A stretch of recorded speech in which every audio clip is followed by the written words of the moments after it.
ako.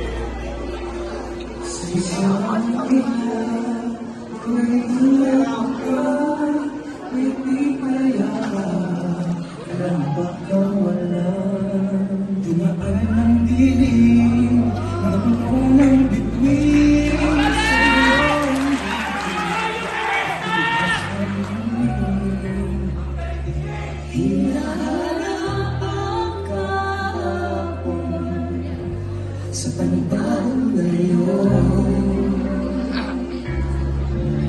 marami ang nabago, ngunit di ang pagmamahal mo.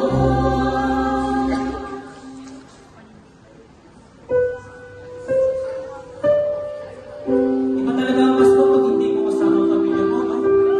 Malapit naman kami sa isa't isa, pero bihira lang magkasama, kaya pero na lang sa akin kung ako lang mag-isa. Panahon ng pangangailangan, walang malapitan. Lagi na lang may tanong sa sarili, bakit ganito, bakit ganyan? Pagod na ako!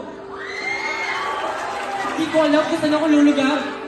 Hindi ko alam kung meron pang mapupuntahan. Hindi ko alam kung meron pang masasandalan.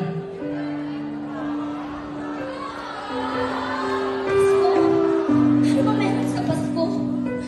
Anong pinagkaiba nun sa normal na araw ko? Marami ang problema eh. Marami na salanta ng bagyo. Marami nawalan ng bahay, binaha, nawalan ng miyembro ng pamilya. Asan ang Diyos niyo doon? Asan? Asan? Oo, alam ko pagod ka na.